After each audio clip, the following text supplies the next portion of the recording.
Hello, everyone. This is Sean from Sean References MLW. And today, in response to the MLB Network Top 10 Right Now series, I wanted to try my hand at doing a top 10 list myself. So I will be presenting today the top 10 second basemen for the 2024 season. How this process works is this is a predictive exercise. I'm trying to rank who I believe will be the best player in 2024, not who the best was in 2023 or the past 3 seasons. However, this is based on previous performance for the most part, as well as 2024 projection systems like Zips, Steamer, Pacoda, the Bat, and pretty much any other projection system you could name.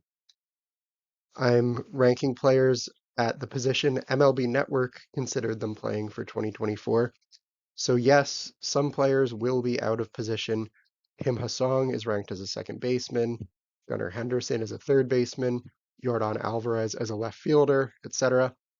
And teams can have multiple players at the same position if it's unclear who their primary player is. For instance, Yordan Alvarez and Chas McCormick are both ranked as left fielders for the Astros.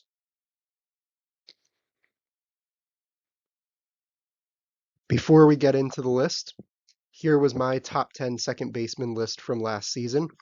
Marcus Semien, coming off his second consecutive 4-win season, was number one. It wasn't particularly close. Jeff McNeil was off a huge offensive season, a 141 WRC plus. He was number two. Andres Jimenez had a breakout, putting him at third. Jose Altuve was fourth because of his WBC injury. Otherwise, he probably would have been first. Brandon Lau, Ketel Marte, solid hitters at the position, were in the middle of the list. Gunnar Henderson, I predicted a big breakout. Then Nico Horner, Kim Ha-sung, more of the glove first second baseman, or towards the bottom, and Jorge Polanco, solid player, rounded out the list. This past season, 2023, using my WAR metric, I call HWAR, this is the ranking of the top 10 players just in 2023 who are considered for this list this year. Mookie Betts, number one with a bullet. Marcus Semien, again, very good. Then we get a lot of very similar seasons, 3 through 10. They're within one HWAR of each other pretty much. And it's a lot of glove first guys, Nico Horner, Kim Ha-sung, Bryson Stott, Thairo Estrada. And we get some of the stalwarts too. Jose Altuve's still there. Ozzy Albies had a bounce back year. We'll move now into the honorable mentions. These are players I did not rank at the position. I ranked the top 15, but guys I considered for that top 15.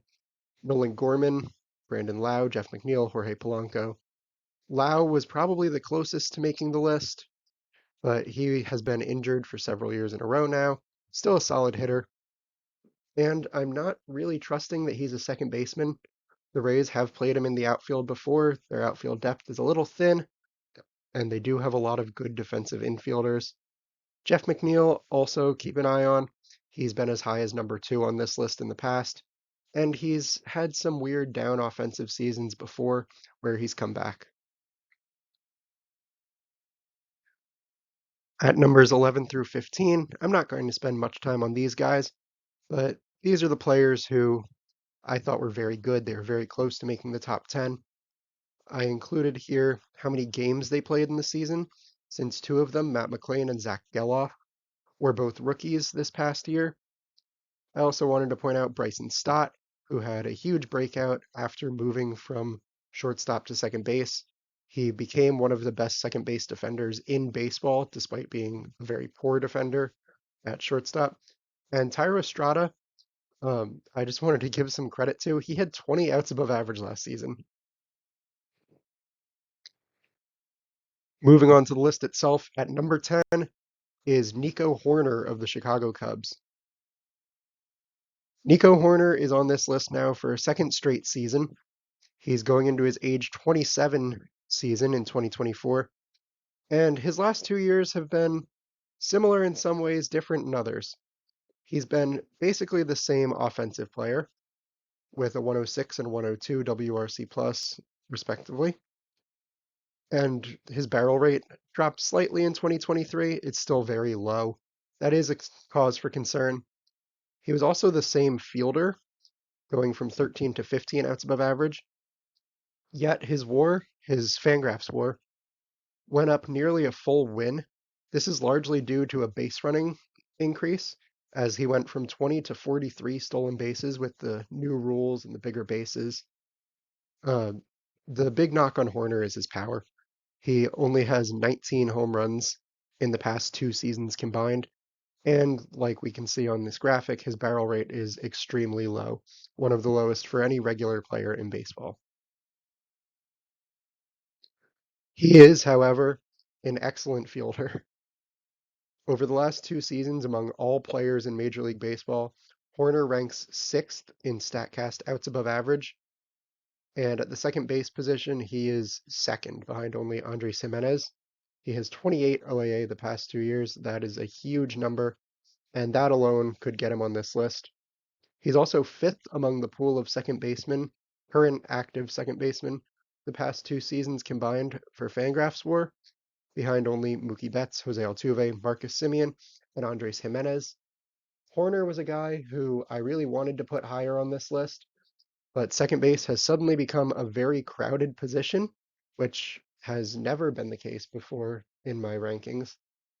And with the concerns about his offense, he has a very limited offensive ceiling with how softly he hits the ball. I just couldn't push him up any higher than 10, despite wanting to. Moving up the list to number 9, Edward Julian of the Minnesota Twins.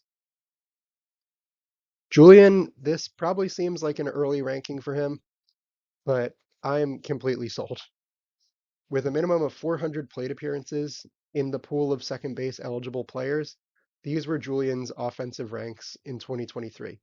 He was third in WRC plus, fourth in on base percentage, first in walk rate, and fifth in expected weighted on base average, or xwOBA, which is more of a predictive stat than the others listed here.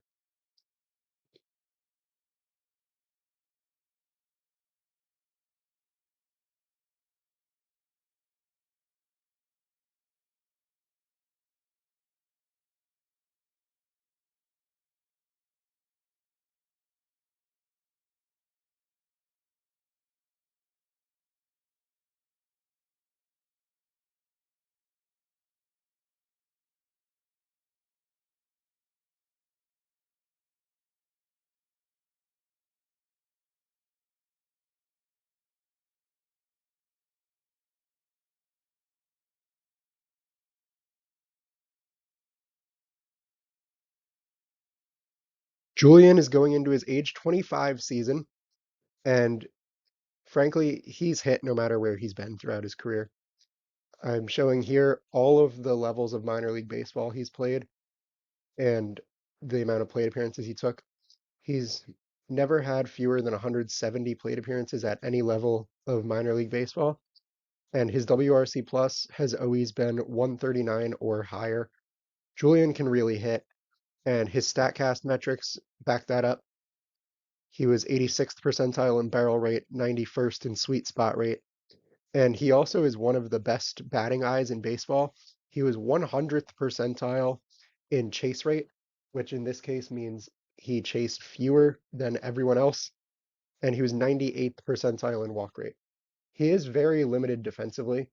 I personally like his profile better as a first baseman. I think he has enough bat to play the position, but the Twins are going to be playing him at second base this upcoming season after the trade of Jorge Polanco.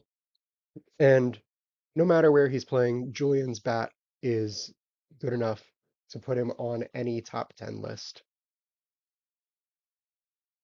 Going up to number 8, Ketel Marte from the defending NL champion Diamondbacks.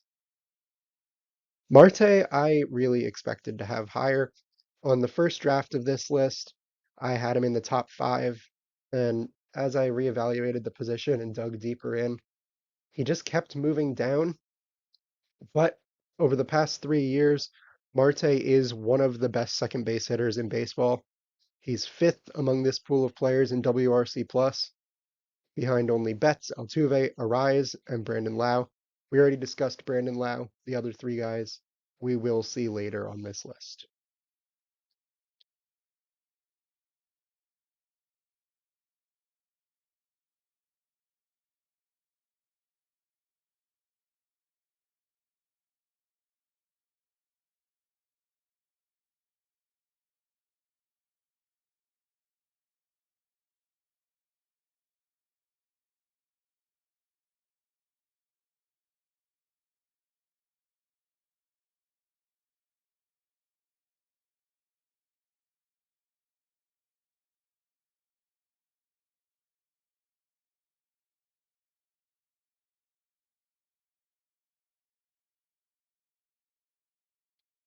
Why Marte moved down the list was because of inconsistencies in his profile.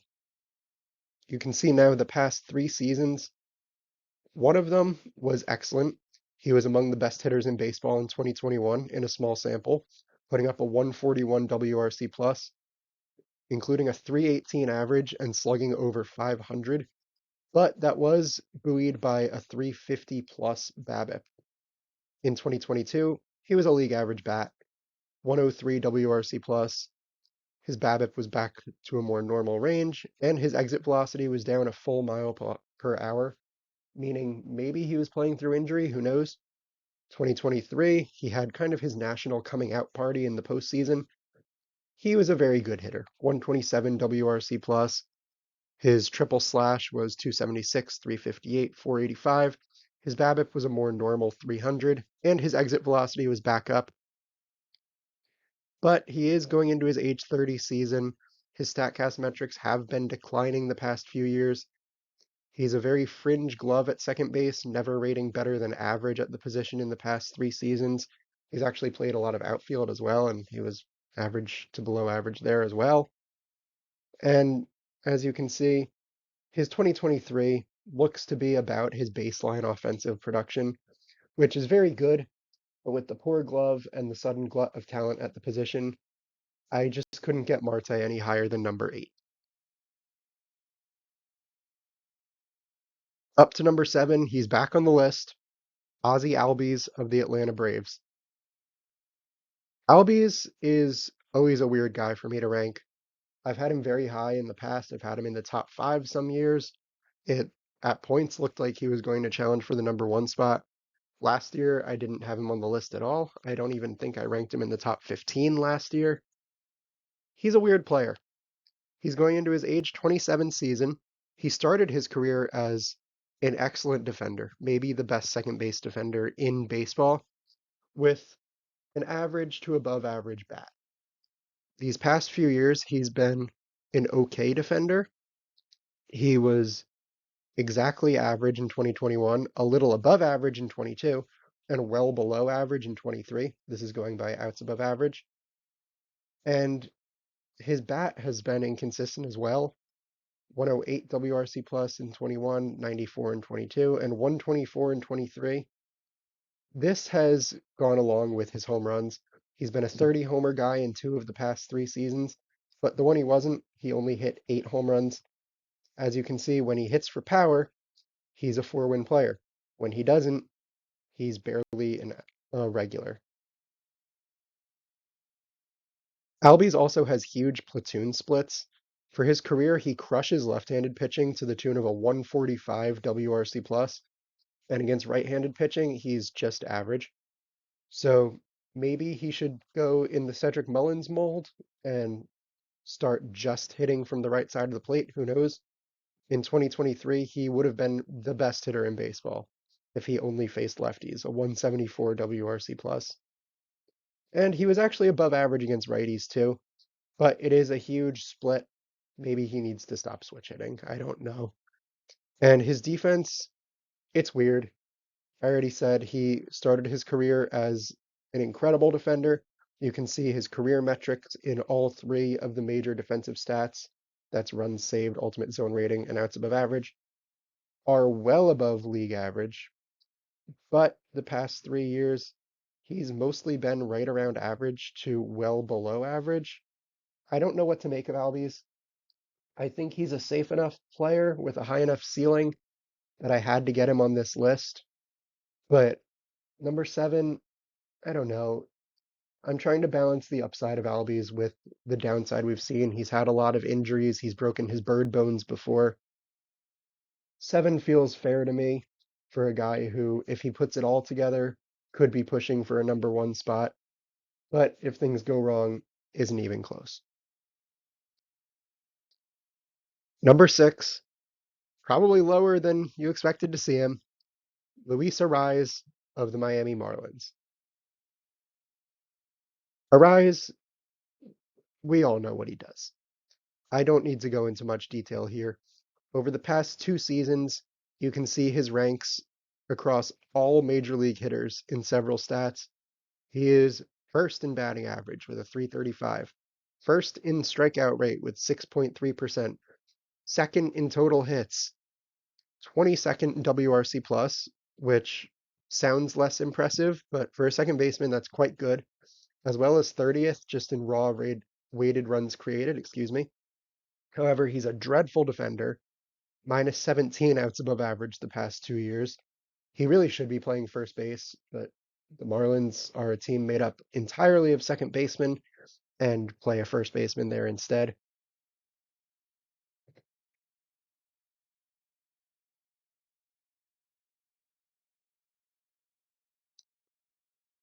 Look, like I said, we all know what Arise does. He has the single best contact tool in baseball. The past 2 years, he is number one in batting average, and it's not particularly close. He's won back-to-back batting titles in two different leagues, the first player in MLB history to do that. He's also first in contact rate. That's not really close either. There's Arise and Quan are the two outliers, and then a lot of other guys just behind them.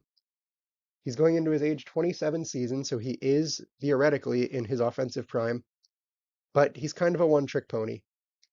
He has 18 combined homers the past 2 years. That's very low. Just a 7% walk rate. That's not great. But he is one of four players the past 2 seasons to have more walks than strikeouts, alongside Juan Soto, Alex Bregman, and Alejandro Kirk. Arias, I love this player. I really love watching him. He's really fun to watch. He's probably the best bat to ball skill we've seen since Ichiro, but he just doesn't have the other skills needed to push him higher up this list. The top of this list is full of ultra elite players, and I think Arai's hit tool gives him a high enough floor. He's always going to be good that he competes with them, but he doesn't have the upside. He doesn't have the power. He doesn't have defense. He doesn't even really have elite speed, which is weird for a high contact guy to compete with the real top of this position. Moving into the top five, it's Andres Jimenez of the Cleveland Guardians. Jimenez is going just into his age 25 season. He is, I believe, the youngest player on this list.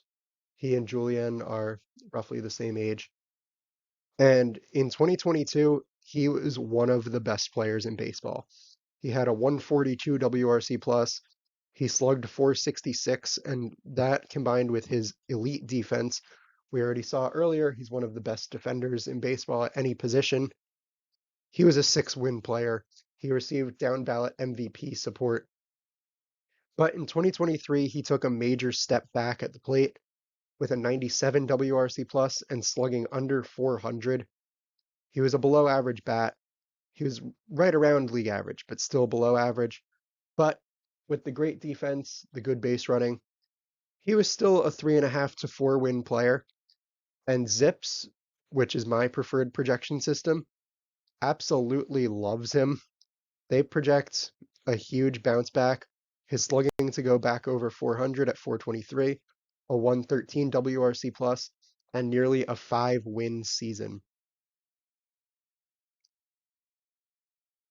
So, over the past 2 years, among all infielders in the American League, only 4 guys have put up more Fangraphs WAR than Andres Jimenez, and those are his teammate Jose Ramirez, Jose Altuve, Corey Seager, and Marcus Semien, who are arguably 4 of the top 20 players in baseball.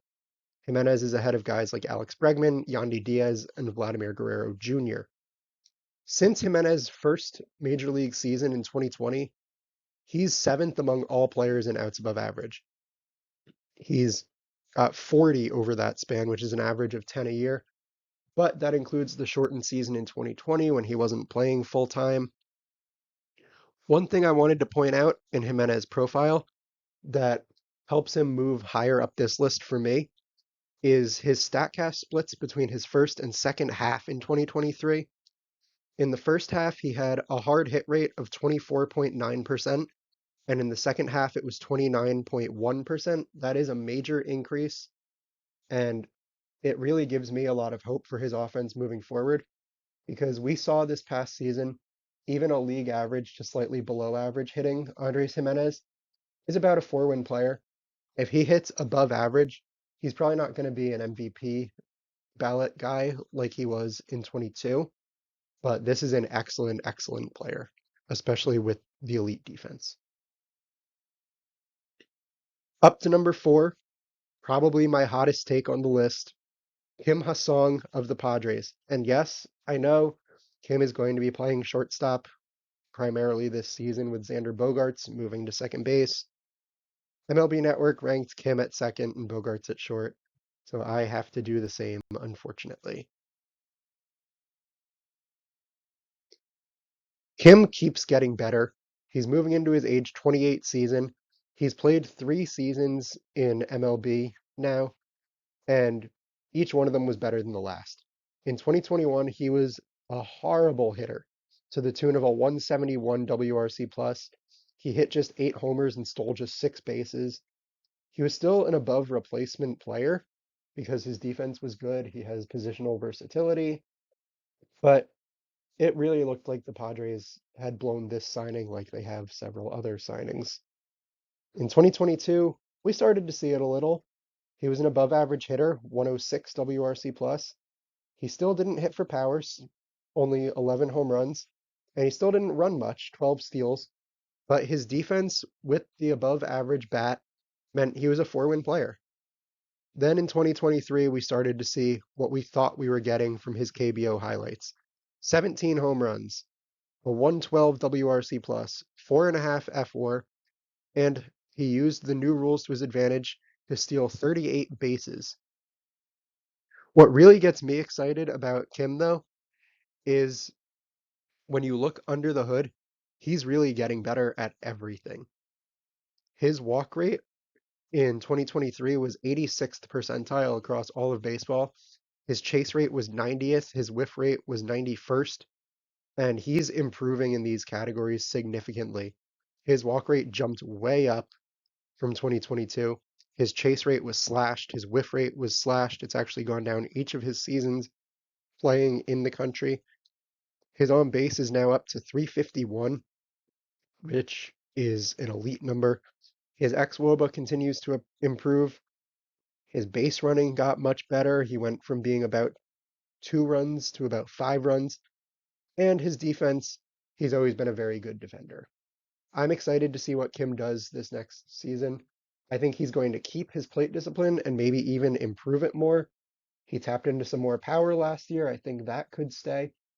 And he's going to be playing shortstop, a more valuable position.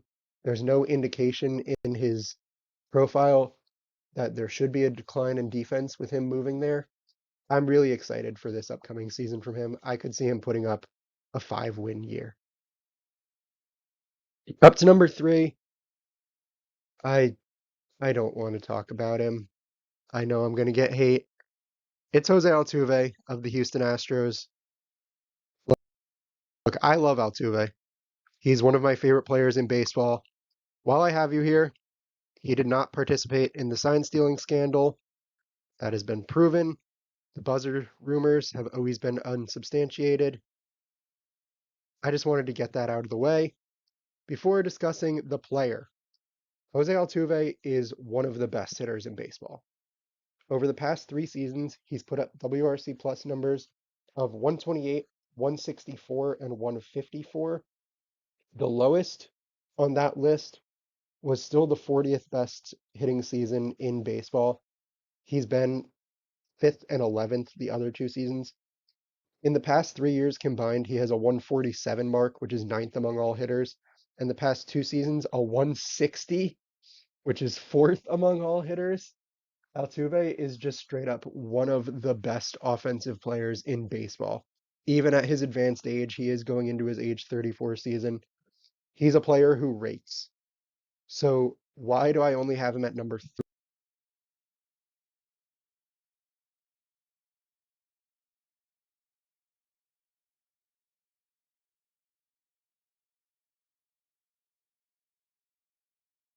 3 on the list?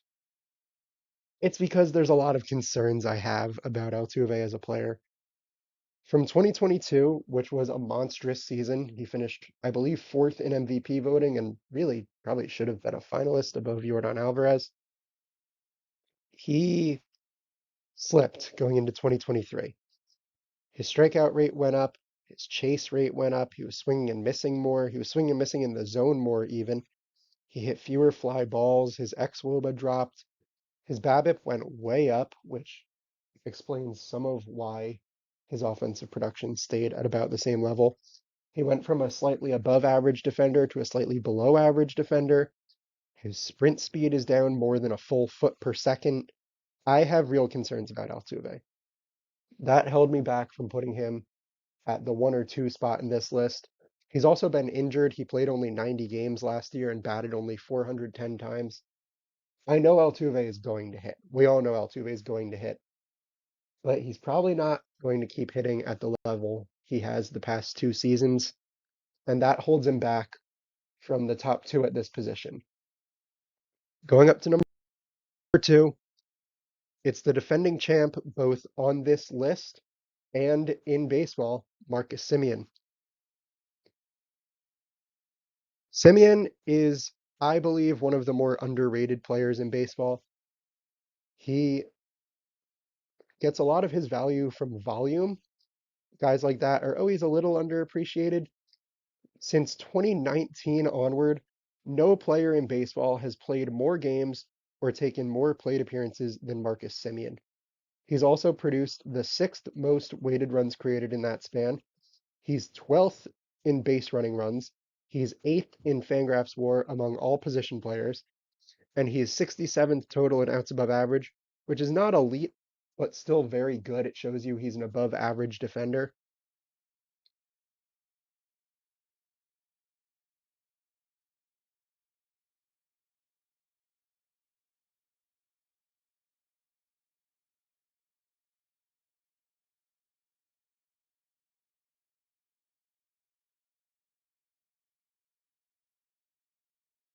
After the 2020 season, Semien switched from shortstop to second base, and his career numbers on defense show a major change.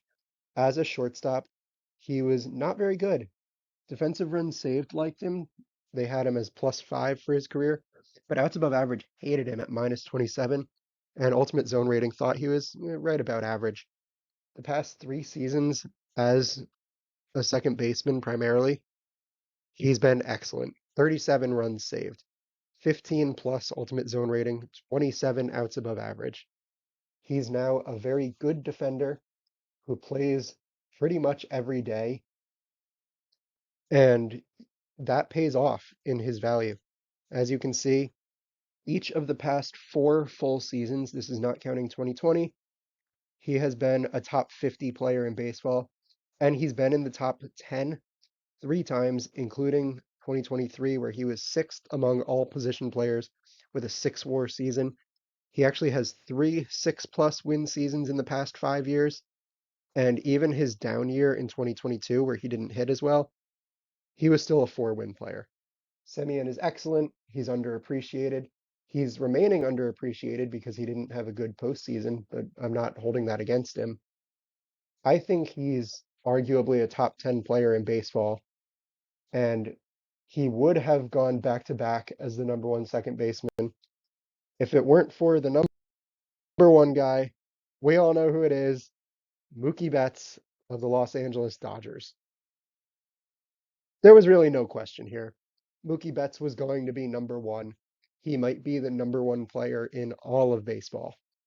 And you can see here his stats from the past 3 seasons on the screen. Even in his down 2021, he was a 4 win player. He was an 8 win player in 2023, came in second in MVP voting behind only Ronald Acuna Jr. I personally think Betts should have gotten some first place votes, but that's a discussion for another day. He's one of the best hitters in baseball, a 167 WRC plus last year, and even in his down years, he's a 130. He hits for a lot of power for a little guy. He's coming off a 39 homer campaign, back to back 35 plus home run seasons. The only question about Betts is his second base defense. He has, of course, been primarily a right fielder in his career and an excellent one. The past 3 seasons, he's barely played second base. 46 innings at the position each of 2021 and 2022, nearly 500 innings in 2023, where he graded out as roughly league average. There are questions about the glove, but Betts is a great player. He was always going to be number one. Since Betts's rookie season in 2014, he has put up 58 and a half Fangraphs WAR, which is second among all players in that span behind only Mike Trout, one of the greatest players of all time. As you can see on this graphic, these are his ranks in WAR since each season. Since 2015, no one has put up more WAR. 2016, 2017, 2018, 2019, no one's been better than Mookie Betts. Even last year, he was second among all position players. If you take the last 3 years, he's the third best position player. The last 5 years, he's the best. Mookie Betts is year in and year out one of the best players in baseball, maybe the best player in baseball going into 2024, since Shohei Ohtani will not be pitching. There was no question here. This was an easy call. Mookie Betts is number one. He is the best second baseman going into 2024.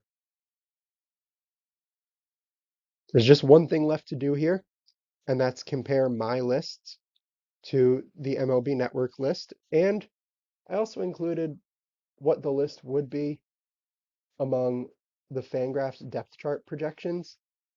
They don't produce a list really, but I scrolled through their projected WAR leaderboard and put up the rankings. All three lists, of course, Mookie Betts is number one. On my list, I flipped Semien and Altuve compared to MLB Network. I'm higher on Kim than the consensus is. MLB Network did not have him ranked. Fangraphs has him at number 10. I have him at number 4. Andres Jimenez, pretty high across the board. Fangraphs loves him. I already talked about his Zips projections. They have him at number 2. Ozzy Albies, he's not on the MLB Network list. He's roughly the same on mine and Fangraphs. Edouard Julien, MLB Network is even more in than I am. Ketel Marte, there's some variance there. Nico Horner, there's a little variance there. But there aren't any huge disagreements or very many huge disagreements other than the aforementioned one for Kim Ha-sung. But I wanted to point out Gleyber Torres, who I had in the 11 to 15 section. I had him ranked 13th. He's number 4 on the Fangraphs projections. He did not make my list or the MLB Network list. He's been a long time Zips darling. If I remember right, Zips actually projected him with like a 30% chance to hit 500 homers after his first full season, which was crazy. But I'm never that sold on Torres. I hate the glove. I His bat is inconsistent. MLB Network clearly not sold either. Fangraphs still very in. And that'll do it for my presentation here. Um, I don't know if I'll be doing other positions or just a top 100 later this off season. Let me know what you guys think, if you liked it, if there's any way I should improve upon this. Either way, thanks for watching, and I will see you next time. Goodbye.